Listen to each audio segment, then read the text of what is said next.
Okay, all right, everyone, we're just gonna get going here. So today we'll be talking about the daily recommended physical activity guidelines for different age groups. This is part of our Paving the Path to Wellness series as part of our wellness workshops. My name is Claire Randall, and I'll be the one presenting today. So just some of the main topics that we're going to be covering is the difference between aerobic and resistance training. And then we're going to move into the different intensities of physical activity and what that actually means. And then we're going to move through into the actual recommended guidelines by the CSEP organization for both youth, adults, and older adults. Then we're going to talk about some sedentary behavior and then just go over some real world examples, some scheduling things, and just some examples that you can use and work off of. Okay, so when just talking about aerobic versus resistance training. So aerobic training is also called endurance or cardio training. It involves endurance or cardio activities, physical activities in which people increase their heart rate and breathing rate for a sustained period of time. So this would be more like running for a length of time rather than strength training your muscles. So that leads us into resistance training, and that is actually muscle strengthening activities that force the muscles to do more work than they are accustomed to during the daily activities of daily life. And then that causes the muscles to adapt and get stronger. Yeah.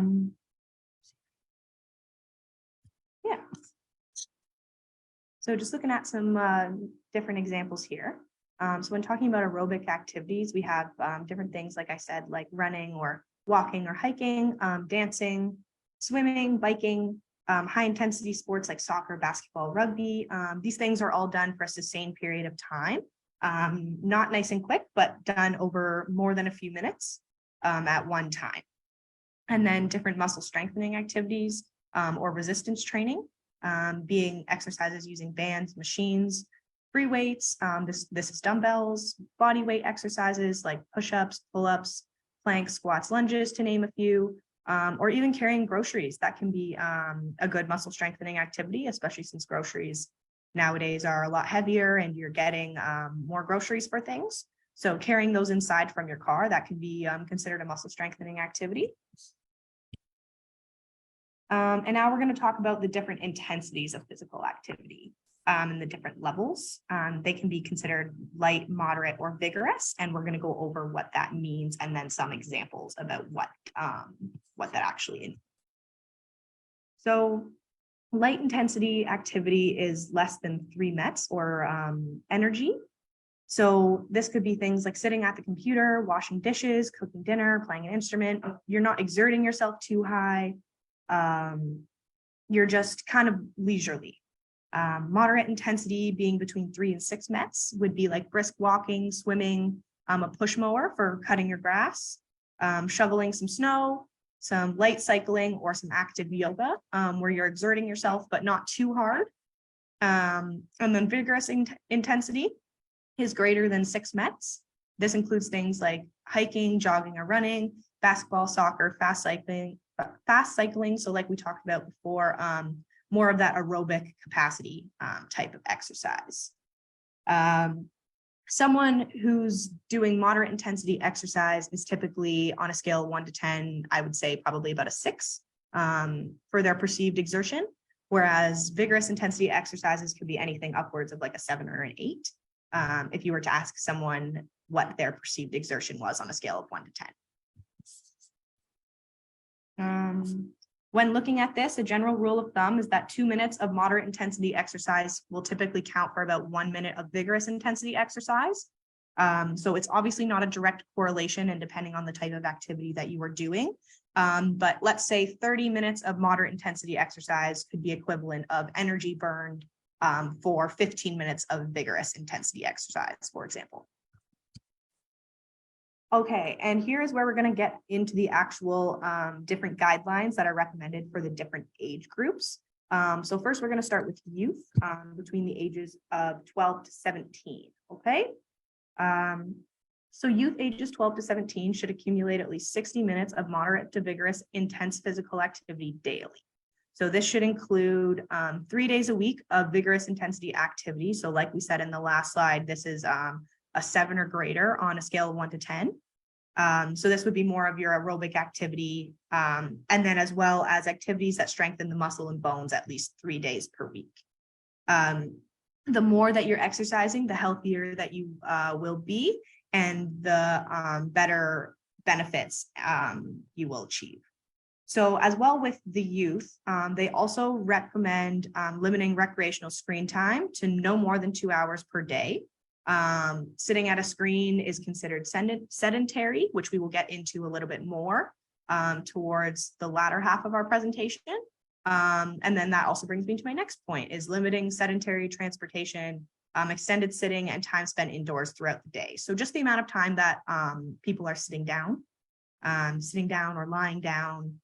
Relaxing is good. However, lounging all day, every day might not be the best. So encouraging those kids to be getting outside and spending time outside and getting up off the couch.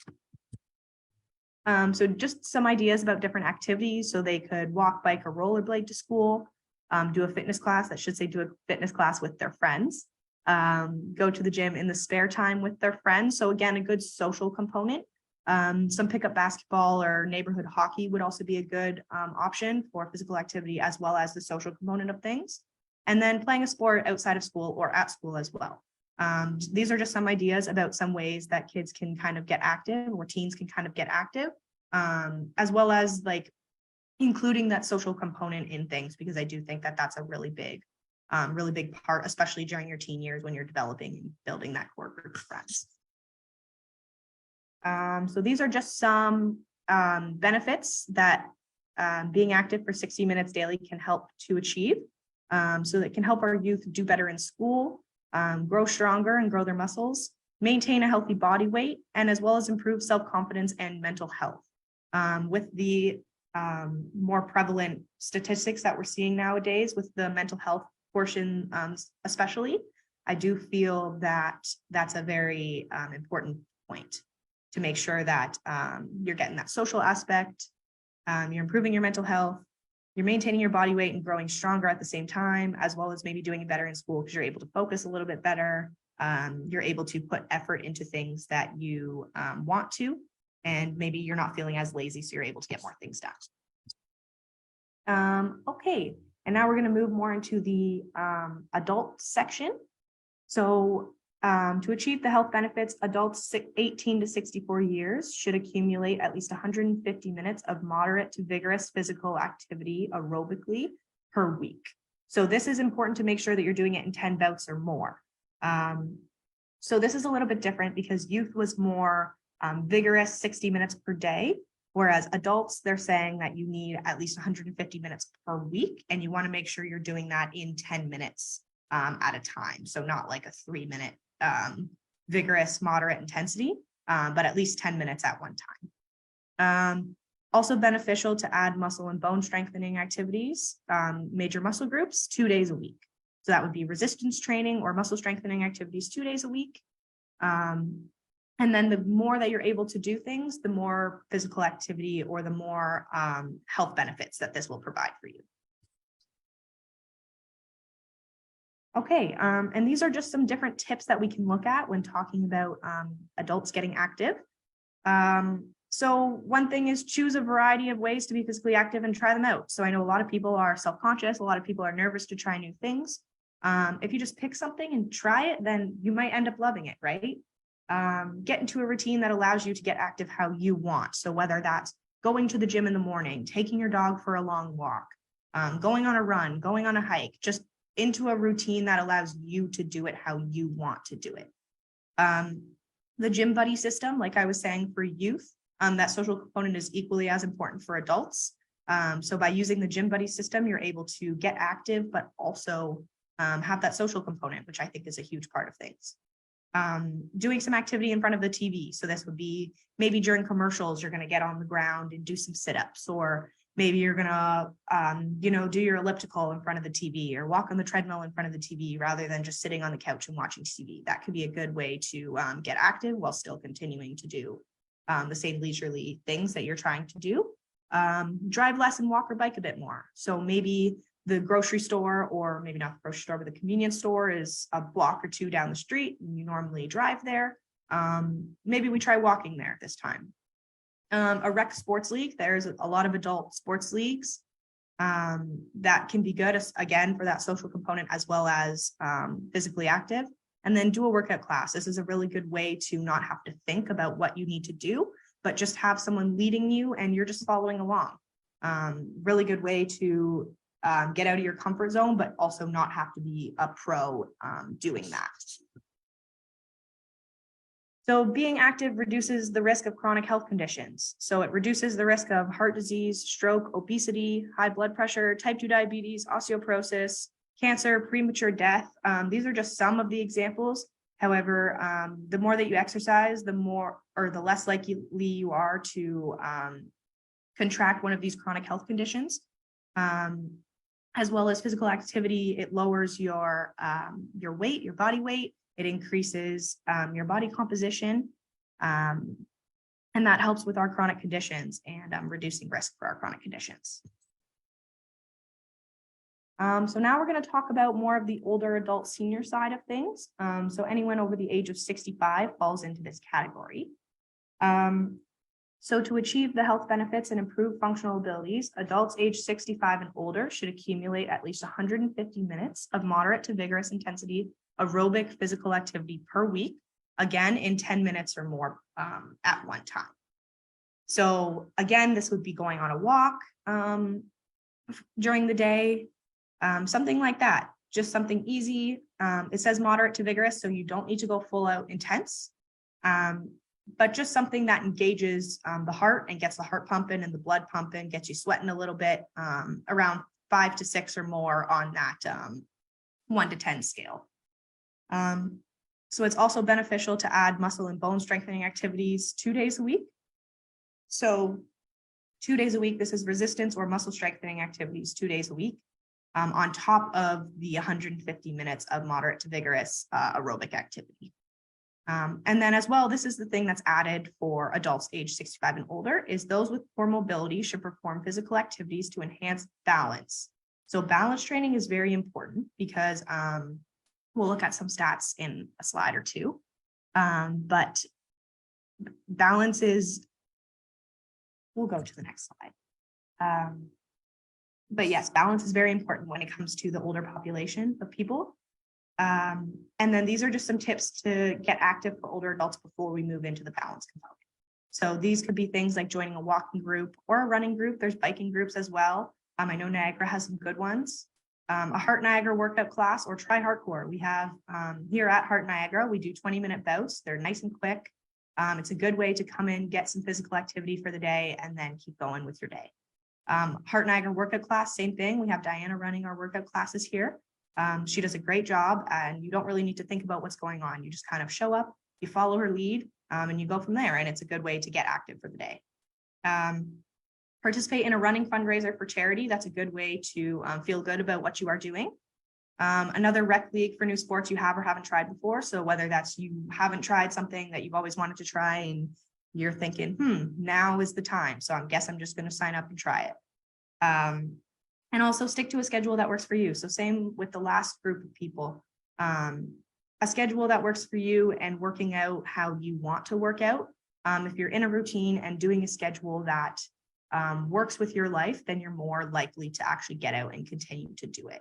If you're trying to fit things in that don't actually fit, or maybe you're not that fond of the physical activity that you've been doing recently, maybe trying something else, fitting it into a different time, maybe a different day of the week, just changing things to try to figure out what schedule would work for you when it comes to physical activities. Okay, so now is where we're going to get to the balance portion of things. So balance training involves performing exercises that strengthen the muscles that keep you upright, like your legs and your core. These kinds of exercises can improve stability and prevent falls from occurring. So typically we want to be training balance about 3 times per week, 2 to 3 times per week minimum. This will help to prevent our falls in our older population of people. This is very important, as we can see the different fall stats in adults ages 65 plus in Canada.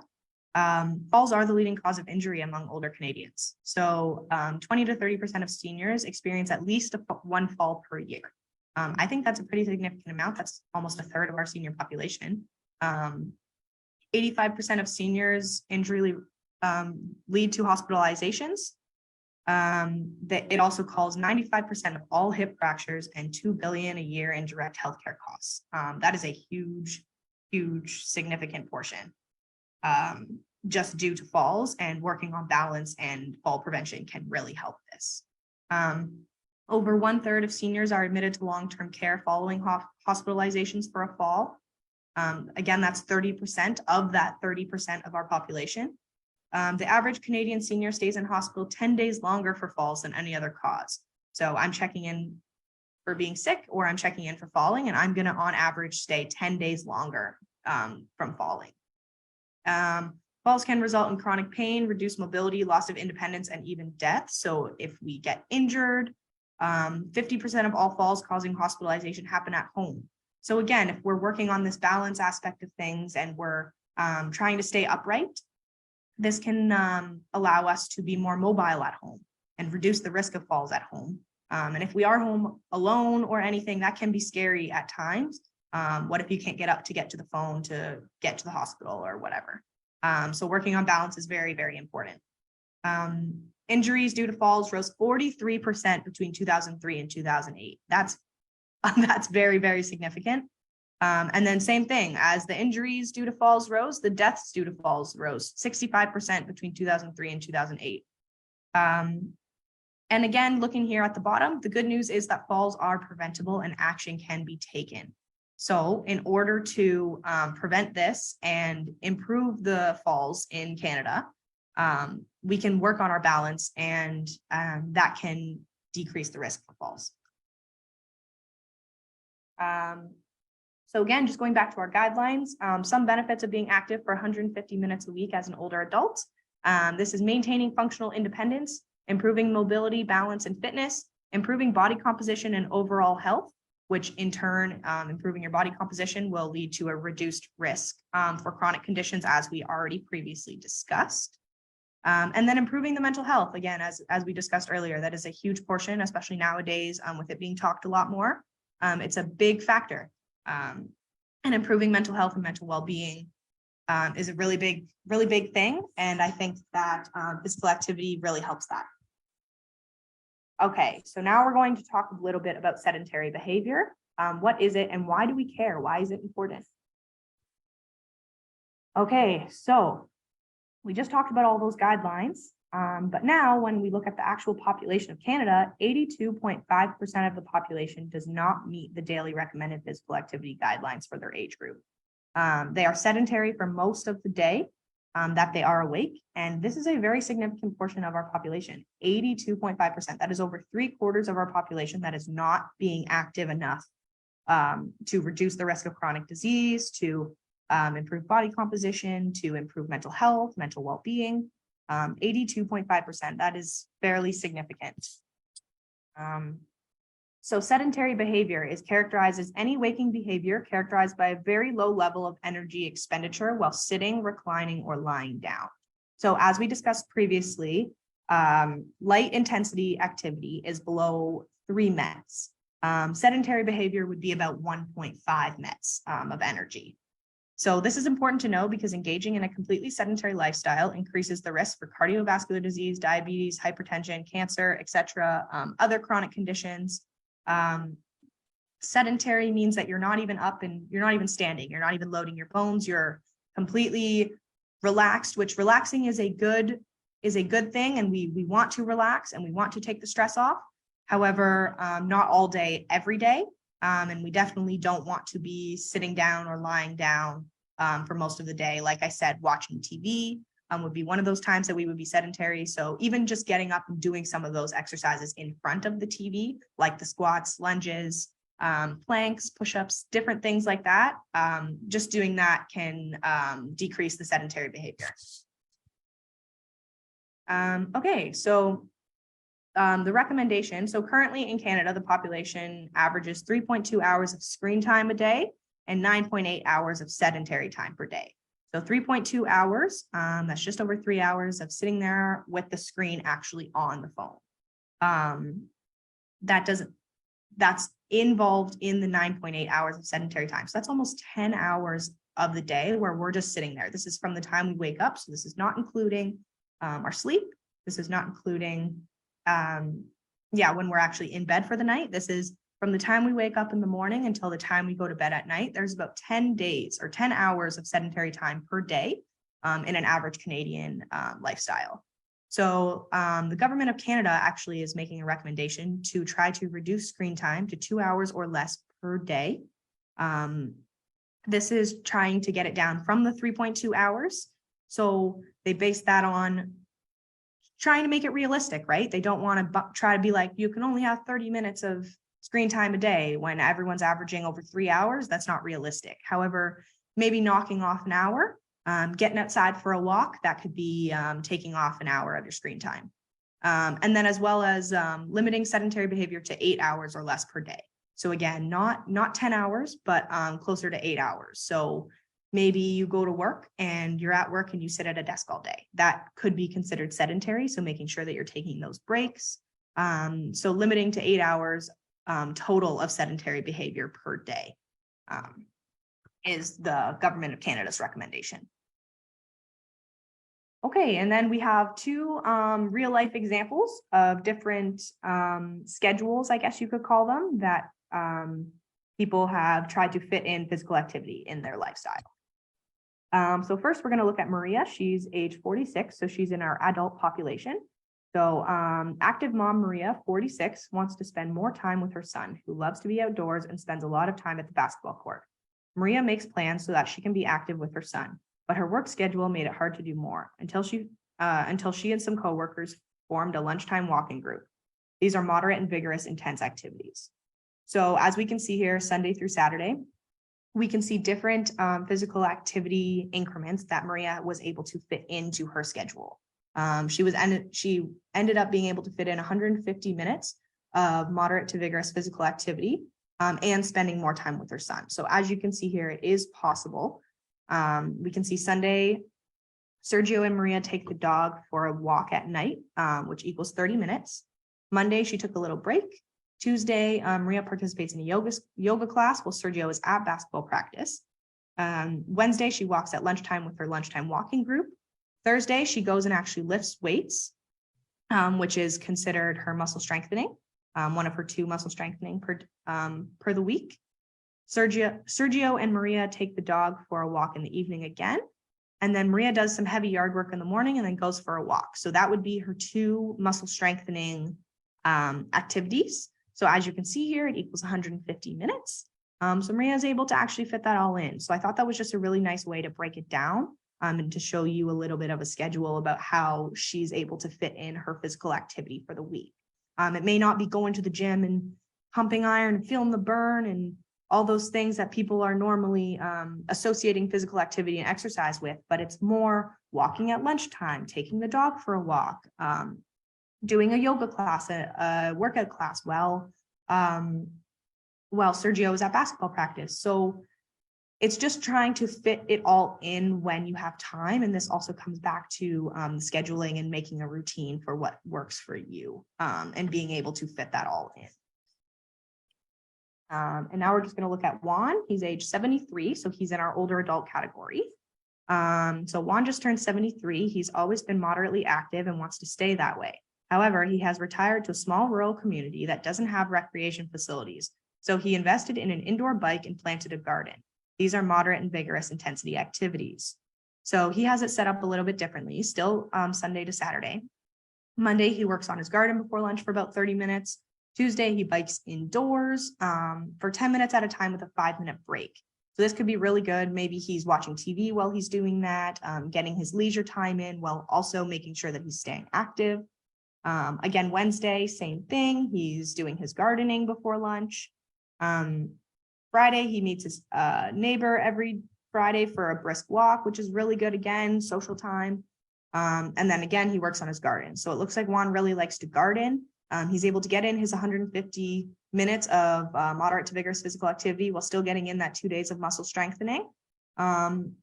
So he's meeting the guidelines. So it looks like it might be taking a little bit more work than normal, or maybe not. Maybe he's works on his garden before lunch and that's what he would normally do. Now he's just tracking it and making sure that he's staying up to date with those recommended physical activity guidelines.